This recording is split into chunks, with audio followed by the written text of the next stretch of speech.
레위기 강의 22번째 말씀, 제목은 항상 너와 같이 있고 싶단다. 본문은 레위기 24장입니다.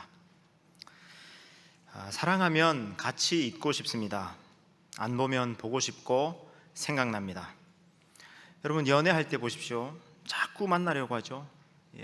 데이트를 자꾸 합니다. 만나서 뭘 대단한 걸 합니까? 그렇지 않습니다. 생산적이고 실용적인 뭔가를 합니까? 그렇지 않습니다. 그냥 만나는 겁니다. 만나서 뭘 해서가 아니라 만나는 것 자체가 좋은 겁니다. 사랑입니다. 그렇게 자꾸 만나다가 이제 데이트하는 것으로는 안 돼서 어떻게 합니까? 결혼합니다. 결혼해서 같이 사는 겁니다. 사랑입니다. 사랑하면 같이 있고 싶습니다.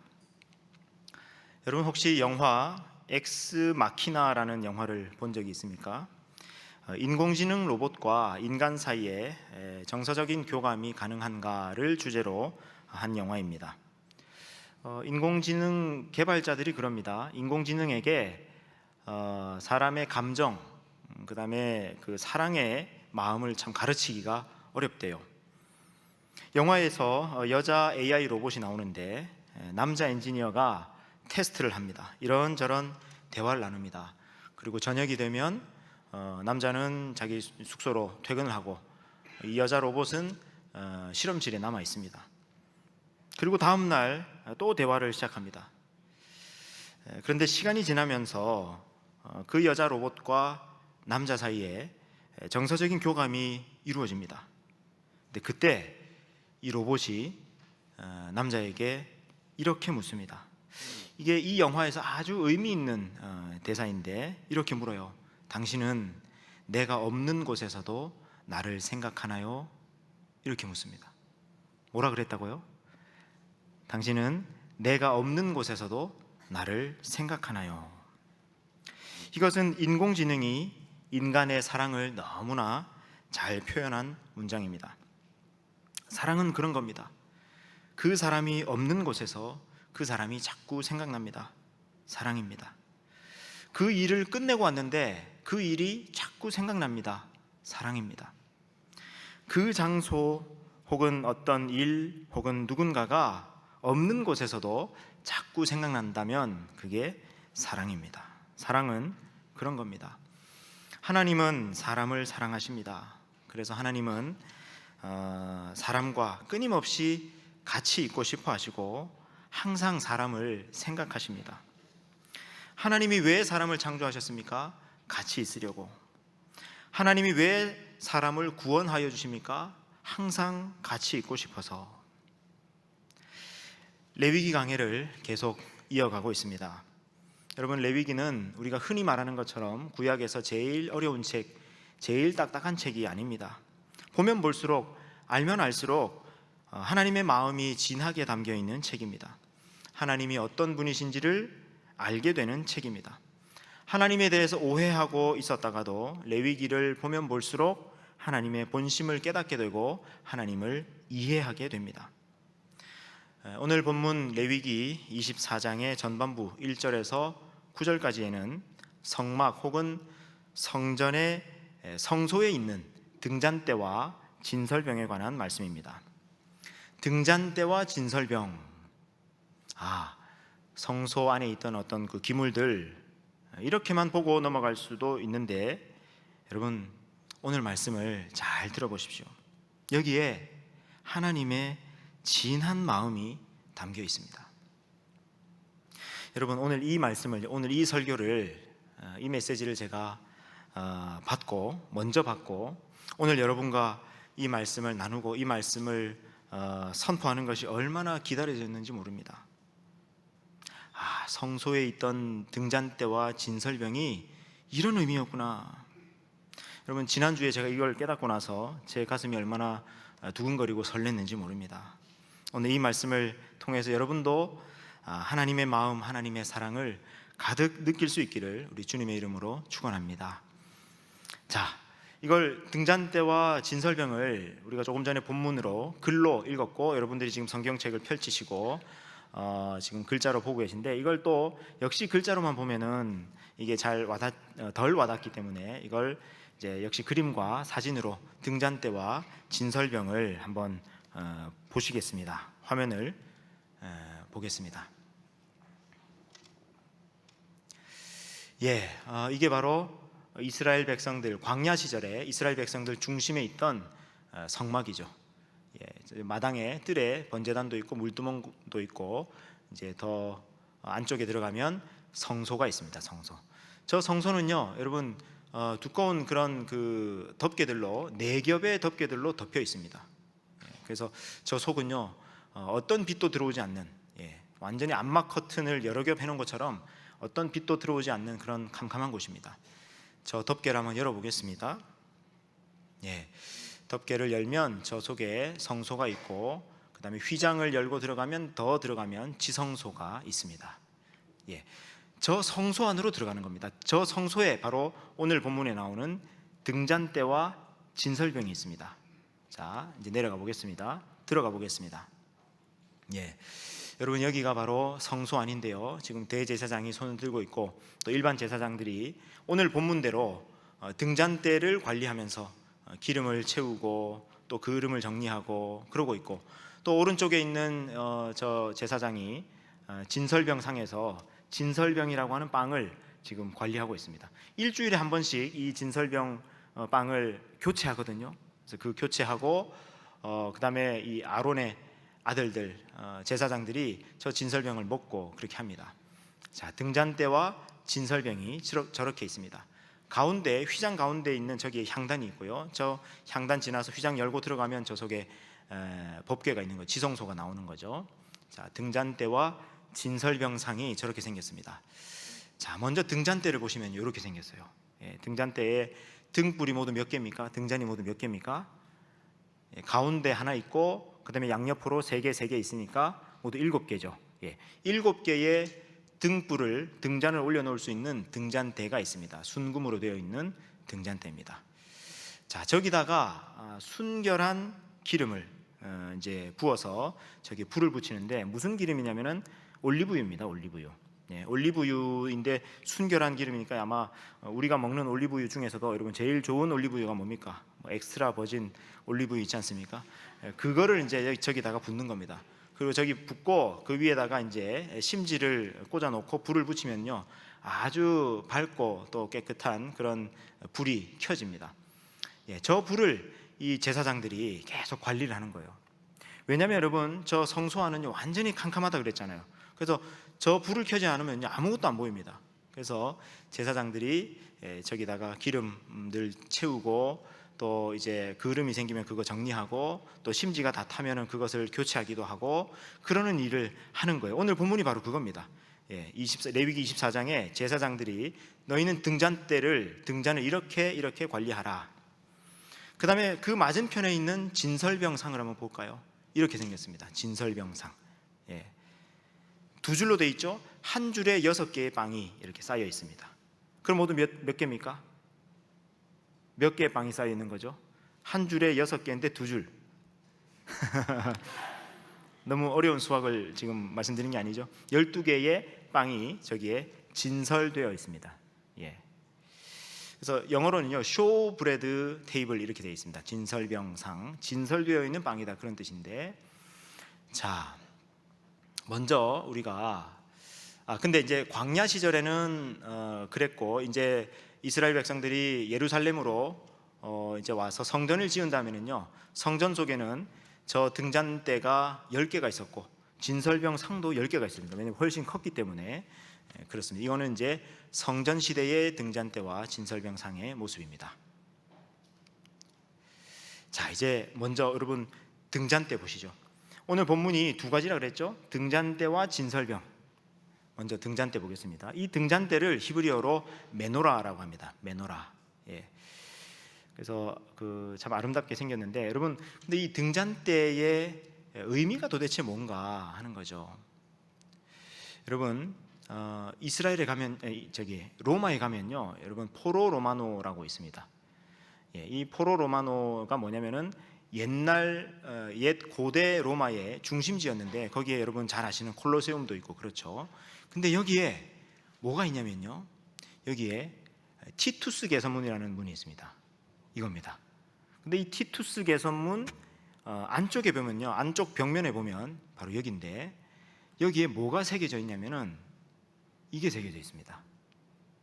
여러분, 이게 뭐죠? 바로 등잔대 메노라입니다. 여러분, 티투스라는 사람이 어떤 사람이냐면은 예루살렘에 AD 70년, 예수님 이후에 AD 70년에 이스라엘에 와가지고 이스라엘을 완전히 함락시킨, 예루살렘을 완전히 파괴하면서 성전을 불지르고 그러면서 성전을 무너뜨린 장본인이 바로 티투스 장군이에요. 이 사람이 예루살렘 성전을 함락시킨 것을 기념하면서 예루살렘 성전 안에 있던 메노라를 챙겨와요, 전리품으로. 그래서 그때 예루살렘 성전에서 가져온 그 로마로 가져온 그 메노라를 이제 저기다가 이제 기념으로 저렇게 새겨 놓은 겁니다. 그러니까 저 메노라가 바로 이스라엘의 상징이 된 거죠. 예루살렘 성전을 상징하는 물건이 될 만큼 저 메노라는 중요한 성전 기물이었던 겁니다. 자, 그러면 도대체 이 등잔대의 의미가 무엇인가 하는 거예요. 단지 어두우니까 불을 켜는 것, 여러분, 그것 이상의 아주 중요한 의미가 있습니다. 여러분, 저 메노라는요, 결론부터 말씀드리면 저 메노라는 하나님의 빛을 상징합니다. 하나님의 임재를 상징합니다. 하나님의 얼굴빛을 상징합니다. 여러분, 메노라를 켜기 전에, 저 등잔불을 켜기 전에 성소 안으로 딱 들어가면요, 아까 4겹이나 되는 그런 덮개들로 덮인 그 성소 안이 완전히 캄캄하다 그랬죠. 근데 완전히 캄캄한 그 암흑, 그게 뭘 상징하느냐? 여러분, 이 세상을 하나님이 창조하실 때, 천지 창조할 때, 여러분, 천지 창조하기 직전에 이 세상이 어땠습니까? 혼돈과 공허와 흑암이 가득했다 그랬죠. 근데 거기에 하나님의 신이 운행하면서, 하나님의 영이 운행하면서 거기에 하나님이 뭐라고 말씀하십니까? 빛이 있으라 하심에 빛이 있었고, 마치 그 천지 창조의 모습처럼 완전히 캄캄한 그곳에 빛이 있으라 하심에 빛이 있었고 했던 그 하나님의 영, 하나님의 임재가 빛을 만들었던 것처럼, 여러분, 저 성소가 저 등잔대에 의해서 환하게 밝혀집니다. 여러분, 본문을 보십시오. 땅이 혼돈하고 공허하며 흑암이 깊음 위에 있을 때 하나님의 영이 수면 위에 운행하셨더라. 하나님이 이르시되 빛이 있으라 하심에 빛이 있었고, 마치 천지 창조 때의 하나님의 모습을 보여주는 것 같은 그 물건이 바로 등잔대였습니다. 여러분, 그래서 요한계시록에 가보면요, 이 등잔대를 더 직접적으로 말씀합니다. 여러분, 요한계시록 4장은 천상의 예배 장면이거든요. 하늘의 보좌에서 하나님이 앉아 계신데 거기에 여러 그 천사들, 또 장로들, 그 다음에 많은 그 천군 천사들이 하나님을 경배하는 장면이 나오거든요. 근데 거기에 하나님의 보좌 앞에 7 등불이 있었답니다. 등불이 7이 있었는데 그게 뭐냐? 하나님의 7 영이더라. 여러분, 아까 그 천지 창조할 때 그 흑암 속에서 뭐가 있었다 그럽니까? 하나님의 영이 그 수면이 운행하고 있었는데 빛이 있으라 하심에 빛이 있었고, 그 말씀이 있었죠. 연결되죠. 저 7 등불이 바로 하나님의 영이더라. 무슨 얘기냐? 저 등불, 저 등잔대는 하나님의 영, 하나님의 임재, 하나님의 빛, 하나님의 얼굴빛을 상징하는 것입니다. 그러면 이제 2개 중에서 오늘 벌써 하나가 끝났습니다. 여러분, 등잔대와 진설병인데, 그죠? 먼저 등잔대가 끝났습니다.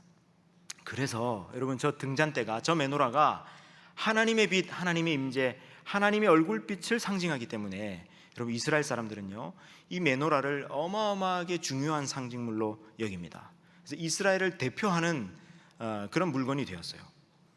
그래서요, 지금도 가면은요, 저 예루살렘 올드시티 통곡의 벽 근처에 가면 저렇게 큰 금 메노라가 저렇게 전시되어 있고 이스라엘 곳곳에 있습니다. 여러분, 여기는 어디냐면은 그 이스라엘 공항입니다. 벤구리온 공항인데 공항의 출국장으로 가는 그 문 옆에 저 메노라가 저렇게 있습니다.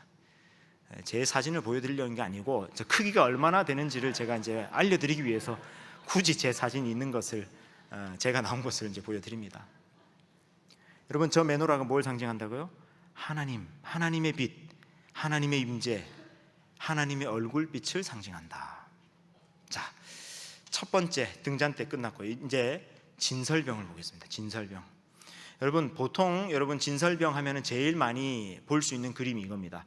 어떤 테이블 위에 떡 6덩이가 여기에 있고 또 그 옆에 또 6덩이가 켜켜이 올려져 있는. 근데 여러분, 이 진설병 상은 광야 시절에 혹 이랬을 수도 있겠지만 이거는 사실은 실제 성경 본문하고는 조금 안 맞는 그런 이제 진설병 상입니다.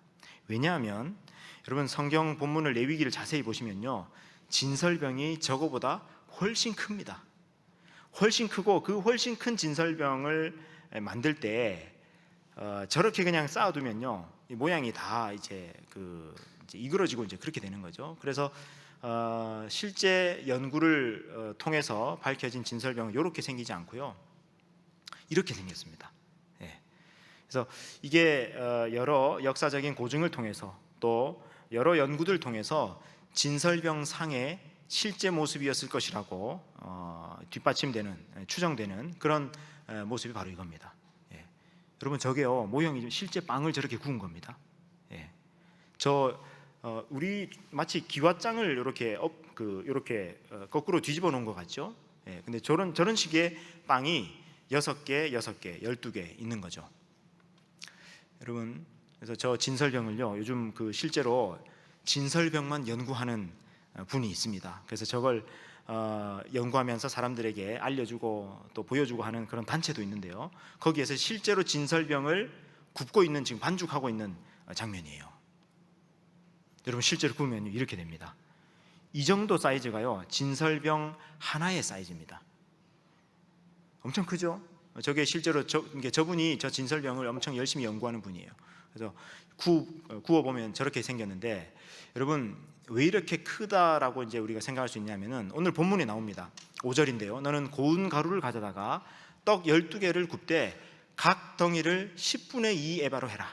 10분의 2 에바가 얼마 되느냐면요, 4.4리터입니다. 4.4리터. 그걸 키로로 하면 약 2.6kg 정도 되는 거예요. 그러면 빵 하나에 2.6kg 밀가루로 만들어야 되니까 여러분, 이게 구우면요, 저 정도 크기가 나오는 겁니다. 그거를 6개 이제 진설을 하는데, 근데 여러분, 그냥 쌓아두지 않고 저거를 쌓아두는 칸이 있었습니다. 칸이. 저 칸 위에 저런 모양으로 진설병을 만들었을 것이다라고 봐요. 이게 왜 이렇게 생각할 수 있느냐? 여러분, 모양을 이제 보면요, 이게 예수님 오시기 직전에 통용되던 그런 동전인데, 그 동전의 뒷면에 보면요, 여러분, 이쪽에 보면 이게 메노라죠. 동전 한 면에는 메노라가 새겨져 있고, 그 다음에 반대쪽 면에 보면은 이게 뭐냐면 진설병상이에요. 근데 여러분, 밑에 탁자 모양으로 되어 있고 위에 쌓여 있는 빵 모양 보이시죠? 어떻게 되어 있습니까? 평평하지 않고 아까처럼 이렇게 약간 U자 형태로 그렇게 진설병이 쌓여 있는 거죠. 그래서 이런 동전을 보나 아니면은 역사 문헌에 보나 진설병의 모양이 그냥 평평한 것이 아니라 이렇게 U자 형태의 진설병이었을 것이다. 그리고 어마어마하게 컸을 것이다. 그렇게 이제 보는 겁니다. 자, 이렇게 생긴 거죠. 그래서 진설병 상 위에 진설병을 올려놓고, 그 다음에 여러분, 오늘 본문에 한번 보시면 하나님께서 뭐라고 말씀하시냐면은, 너는 또 정결한 유향을 그 각 줄 위에 두어서 기념물로 여호와께 화제를 삼을 것이며, 유향을 갖다가 각 줄 위에, 지금 2줄이 있으니까 유향 2개를 올려놔라. 근데 그걸 쌓아놓은 맨 위에 하나씩 이렇게 올려놓을 수도 있지만 그 2줄 가운데에다가 유향을 두었을 수도 있다고 보거든요. 근데 만약에 그렇다고 본다면 여러분, 진설병이 있고 그 바로 위에, 그 뒤에 저렇게 유향 2개가 올려져 있으면 여러분, 저거 꼭 뭐처럼 생겼습니까? 이렇게 안 생겼습니까? 꼭 사람 얼굴 모양 같이 생겼죠. 그죠? 근데 여러분, 놀라지 마세요. 이 진설병이라는 단어, 진설병이라는 이 빵의 이름에 히브리어 원어가 뭐냐면은 레헴 파님인데, 여러분, 레헴이 뭐냐면은 빵 그런 뜻이고 파님이 얼굴이에요. 이겁니다. 그러니까 이 진설병의 히브리어 본래 단어의 뜻이 뭐라고요? 얼굴빵이에요. 얼굴빵. 예. 얼굴 모양을 하고 있는 빵이다. 자, 이제 오늘의 말씀이 아주 중요한 대로 지금 갑니다. 자, 그러면 저렇게 6개 얼굴 모양을 하면서 쌓여 있는, 진설되어 있는 저 빵은 뭘 상징하는 걸까요? 여러분 혹시 기억납니까? 우리가 레위기 강의 초반부에 소제할 때 기억납니까? 소제의 빵을 하나님 앞에 드릴 때 그 빵은 뭘 상징한다고요? 바로 그 빵을 드리는 우리 자신의 삶, 빵을 드리는 하나님 백성들의 삶 그 자체를 상징하는 것이 바로 소제의 빵이라고 그랬잖아요. 그러니까 이 빵은 다름이 아니라 하나님 백성들을 의미합니다. 하나님 백성들의 삶을 의미하고 하나님 백성을 의미해요. 그렇게 우리가 충분히 생각할 수 있는 것이 뭐냐면, 여러분, 저 빵의 개수가 몇 개입니까? 총 12개. 왜 하필 12개일까요? 12개는 뭘 상징할까요? 이스라엘 12지파. 이스라엘 지파가 모두 12지파였거든요. 12개의 빵이 쌓였다는 것은 이스라엘 백성 전체를 의미하는 겁니다. 그런데 거기에 또 모양이 어떤 모양이라고요? 얼굴 모양이고, 저 빵 이름도 레헴파님, 얼굴빵이고. 그럼 여러분, 저 진설병이 상징하는 바가 뭐라는 거예요? 하나님의 백성들을 상징하는 거예요. 자, 그리고 나서 여러분 다시 보십시오. 이제 저를 빼주세요. 화면에서 빼주세요. 제가 저기 있으면 아니 화면은 띄워주시고 저를 빼줄 수 있습니까? 없습니까? 예. 제가 저 사이에 끼어 있으면 안 돼? 좋습니다. 감사합니다. 말하는 대로 다 됩니다. 우리 저기 예배부 너무너무 감사합니다. 자, 이제 다시 한번 보세요. 이 사진을, 이 광경을 다시 한번. 물론 여러분, 저 진설병은 우리가 흔히 생각하는 진설병 모양으로 해놨어요. 더 정확한 진설병은 아닙니다만, 자, 저 위치를 한번 잘 보십시오. 여러분, 이렇게 우리가 이 등잔대와 진설병의 의미를 확인하고 나서, 깨닫고 나서 여러분 다시 저 등잔대와 진설병을 한번 보세요. 여러분, 이 등잔대의 불빛이 지금 진설병을 비추고 있죠. 등잔대와 진설병이 서로 마주보고 있잖아요. 그러면 등잔대의 불빛이 지금 어디를 비추고 있는 겁니까? 진설병을 비추고 있는 거예요. 만약에 여러분 등잔대가 단지 어두운 데를 밝히는 것 그 자체가 목적이었다 그러면요, 여러분 등잔대 저희 구석에 해두지 말고 가운데 두는 것이 제일 좋습니다. 그냥 불을 밝히는 게 목적이었다면. 근데 저 위치를 보세요. 등잔대와 진설병이 서로 마주보고 있어요. 이게 뭘 말씀하느냐? 여러분, 아까 등잔대가 뭘 상징한다 그랬죠? 등잔대는 하나님의 빛, 하나님의 임재, 하나님의 얼굴빛, 그게 등잔대예요. 근데 그 등잔대 바로 정면에 누가 있다고요? 진설병이 있는데, 진설병은 뭐라고요? 하나님 백성들, 하나님 백성들의 얼굴, 그게 진설병이라고요. 그러면 여러분, 이제 이거를 우리가 이해할 수 있겠죠? 해석할 수 있겠죠? 지금 등잔대가 저렇게 진설병을 마주보고 빛을 비추고 있다는 것은 의미가 뭡니까? 하나님의 얼굴빛이 하나님 백성들의 얼굴을 비추고 있는 거예요. 하나님의 얼굴빛이 하나님 백성들을 바라보고 있는 거예요. 그게 저 등잔대와 진설병 상의 의미입니다. 이제 화면 꺼주셔도 되겠습니다. 그런데 여러분, 하나님은 이 등잔대와 이 진설병을 어떻게 하라 그랬냐? 가끔씩 하고 뭐 한 달에 한 번 하고 일주일에 한 번, 이게 아니라 어떻게 하라고요? 항상 이 등잔대의 불빛과 진설병이 있게 해라.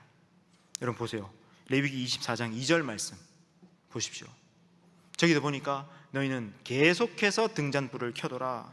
3절 말씀, 너희는 항상 등잔불을 정리해라. 그 다음에 4절, 항상 등잔불을 정리할지니라. 8절,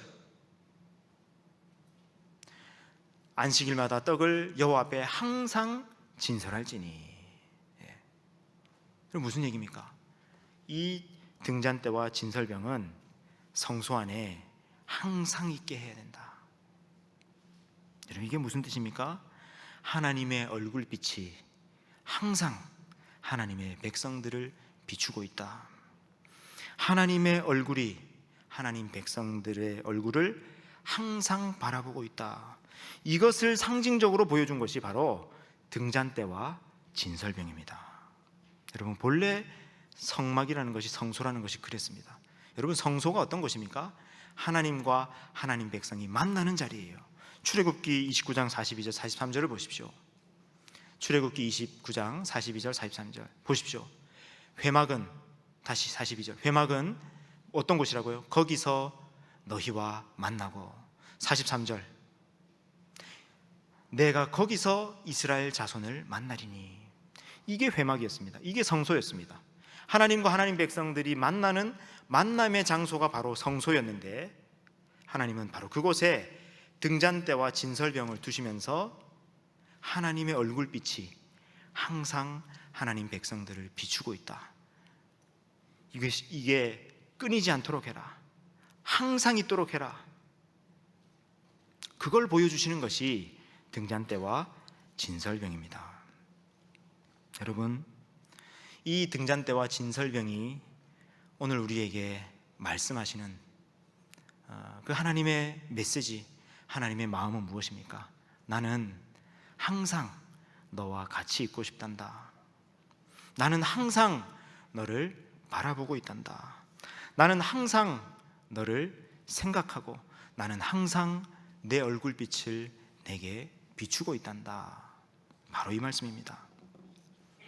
여러분, 하나님은요, 하나님의 얼굴빛을 우리에게 비추십니다. 여러분, 고개를 들어서 하나님의 얼굴을 바라보십시오. 하나님의 환한 얼굴빛을, 우리를 향한 사랑의 눈빛을 바라보십시오. 여러분, 실제로 그렇습니다. 얼굴에는 빛이 있습니다. 그래서 내 마음이 참 우울하고 어둡다가도 누군가 나를 향해서 환하게 웃어줄 때 그 미소, 그 얼굴빛이 내 마음에 닿으면 어떻게 됩니까? 우리가 그 순간 우리의 마음이 환하게 밝아지는 것을 경험할 때가 있지 않습니까? 여러분, 사람의 얼굴빛도 그러하거든 하물며 하나님의 얼굴빛이겠습니까? 여러분, 하나님은 항상 여러분을 향해서 얼굴빛을 비추어 주고 계십니다. 그리고 특별히 이 예배 시간은 하나님을 만나는 자리인데, 이 시간은 우리가 하나님으로부터 하나님의 얼굴빛을 받는 시간이에요. 여러분, 하나님을 바라보시고 우리를 향해서 얼굴빛을 비추어 주시는 하나님을 많이 만나실 수 있기를 바랍니다. 여러분, 그 하나님의 환한 얼굴빛이 내 얼굴에, 내 마음에, 내 삶에 닿아서 여러분, 저와 여러분, 우리의 얼굴도 빛나고 우리의 마음도 밝아지고 우리의 삶도 새로워지시기를 우리 주님의 이름으로 축원합니다. 여러분, 그래서 대제사장은요, 이 성소에 들어갔다 나오면서 하나님의 빛이, 하나님의 얼굴빛이 하나님의 백성들의 얼굴을 비추고 있는, 만나고 있는 그 성소에 들어갔다 나오면서 이스라엘 백성들을 축복할 때 어떻게 축복하는지 아십니까? 여러분, 이게 민수기 6장에 나오는데요, 이른바 대제사장의 축복, 아론의 축복인데, 여러분, 이렇습니다. 화면 보십시오. 우리 같이 읽겠습니다. 시작. 여호와는 내게 복을 주시고 너를 지키시기를 원하며, 여호와는 그의 얼굴을 내게 비추사 은혜 베푸시기를 원하며, 여호와는 그의 얼굴을 내게로 향하여 드사 평강 주시기를 원하노라 할지니라 하라. 아멘. 여러분에게 이 축복이 있으시기를 바랍니다. 이것이 최고의 축복입니다. 여러분, 하나님께서 등잔대와 진설병을 통해서 오늘 분명하게 보여주시죠. 나는 항상 너와 같이 있고 싶다. 여러분, 이것이 이 등잔대와 진설병을 통해서 오늘 우리에게 보여주시는 하나님의 마음입니다. 하나님의 진심입니다. 여러분, 그렇다면 우리는 하나님께 어떻게 나아가야 할까요? 우리는 하나님께 어떻게 반응해야 할까요? 우리를 향한 하나님의 이 마음, 하나님의 진심을 우리가 깨달았다면, 알아차렸다면 우리는 어떻게 반응해야 할까요? 하나님의 이 진심을 깨달은 우리 믿음의 선배들이 너무나 귀한 이 고백을 시편에다가 남겨놓았습니다. 여러분, 이 시편 한 구절이 여러분 평생의 소원이 되시길 바랍니다. 이 시편 한 구절이 여러분 일생의 목표가 되길 바랍니다. 이 시편 한 구절이 여러분의 간절한 기도의 제목이 되기를 바랍니다. 그게 뭐냐? 시편 27편 4절 말씀입니다. 시편 27편 4절 말씀, 우리 이 말씀을 함께 읽고 아멘 하심으로 오늘의 말씀을 마치겠습니다. 함께 읽겠습니다. 시작. 내가 여호와께 바라는 한 가지 일, 그것을 구하리니 곧 내가 내 평생에 여호와의 집에 살면서 여호와의 아름다움을 바라보며 그의 성전에서 사모하는 그것이라. 아멘.